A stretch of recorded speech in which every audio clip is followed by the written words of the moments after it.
j'aimerais partager avec toi ici une idée d'élevage ultra rentable. Une idée d'élevage qui va te faire gagner sauvagement d'argent, qui va te faire gagner beaucoup d'argent. C'est un type d'élevage où très peu de personnes y vont. Mais où depuis quelques 3 ans, je partage les stratégies, je partage que les avantages. Certains se sont lancés, certains sont en train de se frotter la main. Et plus que jamais, c'est l'opportunité du siècle de se lancer là-dedans. Quand tu vois que les déboires, que les difficultés que beaucoup de personnes qui sont lancées dans le secteur avicole, élevage de poulets de chair, sont en train de traverser suite à la crise ukrainienne, les gens sont en train de voir les réalités, ce que je dénonce depuis 3 ans. Cherté de matières premières, pénurie de tout ce qui est céréales, maïs, soja, pénurie de tout ce qui est vaccin, cherté de ces matières premières. C'est la débandade totale. C'est la crise dans le secteur avicole. Donc, comment est-ce que tu pourras te faire pour ne pas tomber dans ce travers? Comment tu peux faire aussi pour bénéficier de cette crise-là et te positionner? Parce que gagner de l'argent, c'est une question de stratégie. Hein. C'est ce que je partage avec toi sur cette chaîne depuis 3 ans. Que tu ne dois pas de te lancer comme ça parce qu'on t'a dit que voilà, cet élevage est rentable. Tu vas constater généralement que l'élevage de poulets de chair est ultra rentable plutôt pour les algorithmes YouTube. C'est sur YouTube que les gens gagnent les pourcentages de 70%, de 50%, de 70%, de 80%. Mais ça fait plaisir à l'algorithme YouTube. Mais sur le terrain, c'est énormément de pleurs.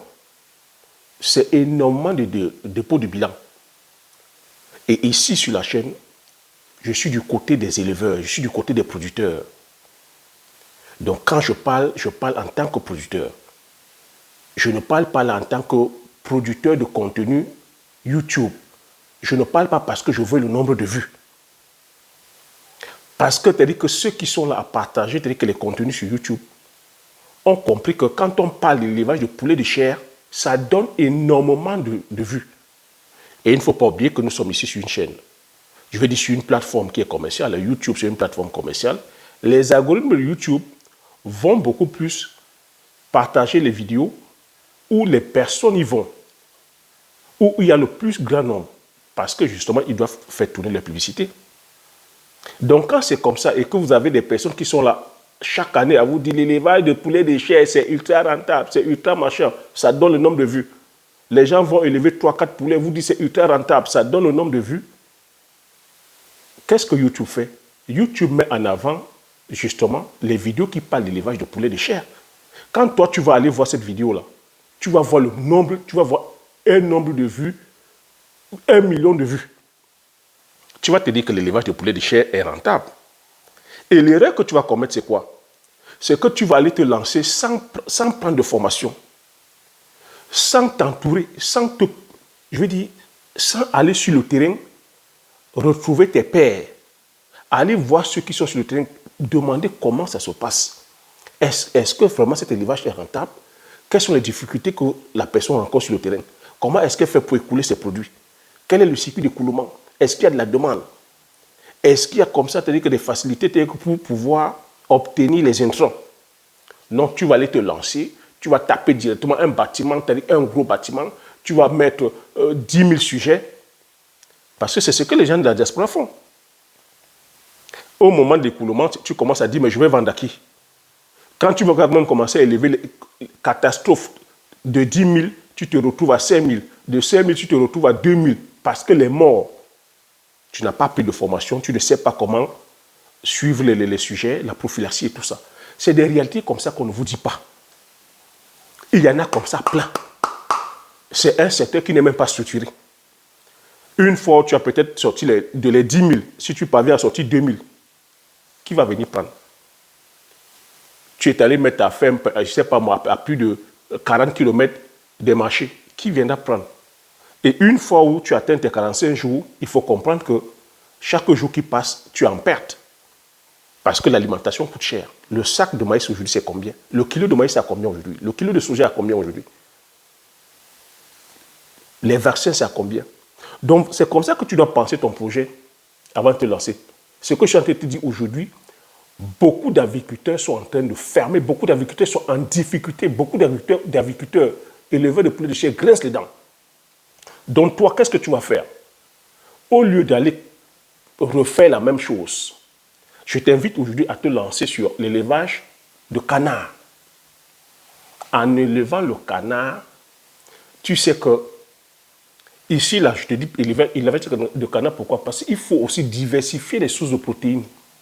En élevant le canard, tu as le contrôle dessus. Je te dis en amont que les éleveurs de poulets de chair ont des difficultés sur l'obtention des poussins d'un jour. Parce que c'est une automafia qui est là. Pour pouvoir avoir les poussins d'un jour, c'est la croix et la bannière. Tu commences avec 10 cannes. Je vais t'inviter ici déjà d'aller en périphérie, de ne pas faire en zone urbaine. Parce que voilà encore autre chose. Les personnes qui sont allées faire des fermes avicoles en zone urbaine, actuellement à Douala, on leur demande des déguerpir. Donc tu imagines, tu vas aller investir sur un gros bâtiment et on te demande de déguerpir du jour au lendemain. Donc ne fais pas cette erreur. Je te demande d'aller en périphérie. Si tu n'as même que 1000 mètres carrés ou 2000 mètres carrés, tu construis ta cabane, tu fais un bel enclos. Tu fais l'enclos sur 2000 mètres carrés, tu fais l'enclos. Tu commences avec 10 cannes, avec 2 canards. Le canard, la canne a décidé que c'est une bonne, c'est-à-dire qu'elle pond très bien. Une canne peut te pondre comme ça plus de 20 œufs. Et elle couvre bien. Tu vois, elle couvre bien. Tu commences comme ça, sur tes 2000 mètres carrés, tu peux commencer aussi à faire le maraîchage. Tu te rassures que les 2000 mètres carrés t'appartiennent. Si les 2000 mètres carrés t'appartiennent, tu peux planter aussi les arbres fruitiers. Tu fais une mare où tes canards vont venir patauger là-dedans. Tu vois, tu fais ton maraîchage, tu peux faire la tomate, tu fais les salades, tu fais tes oignons, parce que ça va te permettre de faire quoi? De pouvoir aussi sortir les produits, pouvoir les vendre. Et les résidus, tu pourras nourrir tes canards. Les canards, c'est une volaille qui est rustique. Tu vois, en termes de maladies, tu vois que les canards souffrent très peu de maladies. Les canards sont adaptés, c'est-à-dire qu'à notre terroir. Elles supportent la chaleur, elles supportent l'humidité, elles supportent les pluies. Donc, dans ton enclos, tu vas les laisser se balader. Elles vont gambader là. Le cycle physiologique des canards, c'est 4 à 5 mois, au plus 6 mois. Tu vois, tes cannes vont mettre bas, vont donner des canetons. Les canetons, à partir de 4 semaines, font déjà les plumes. Une fois elles ont fait les plumes, elles sont coriaces, elles sont là, elles pourront aller picorer, c'est-à-dire que les micro-organismes. Au bout de 4 mois, tes canetons seront déjà à l'âge adulte de pouvoir procréer. C'est comme ça que tu pourras faire pour multiplier ton cheptel. Maintenant, ce qu'il faudra faire pour écouler le produit, tu vas me dire, mais Thierry, beaucoup de personnes ne mangent pas le canard. Non. Il y a des consommateurs de canard, mais très peu de personnes font l'élevage de canard. C'est pour ça que je t'ai demandé de penser ton projet en amont. Tu vas déjà commencer à aller prospecter, à aller déjà expliquer au voisinage que tu vas faire ton élevage de canard. Je vais te conseiller ici de faire plutôt un élevage de proximité, de vendre à ton entourage, de ne pas aller au-delà de plus de 20 km. Donc 10-15 km, tu vends sur un rayon de 10-15 km parce que ça va te limiter aussi les frais de transport. Donc, sur un rayon de 10 ou 20 km, il y a des restaurateurs. Tu pourras aller prospecter des restaurateurs, prospecter des ménages. Là-dessus, il faudrait que tu aies le contrôle. Parce que c'est un segment. On gagne parce qu'on est sur un segment. Ce n'est pas la quantité qui fait gagner, mais c'est le segment qui te fait gagner. La qualité. Tu cibles qui? Donc, ça va te demander ce que je suis en train de t'expliquer, que tu puisses expliquer comme ça à un client ou consommateur, que tu fais un produit de qualité. Parce que là, derrière, tu respectes, la prophylaxie, tu respectes le bien-être de l'animal, tu respectes aussi le consommateur.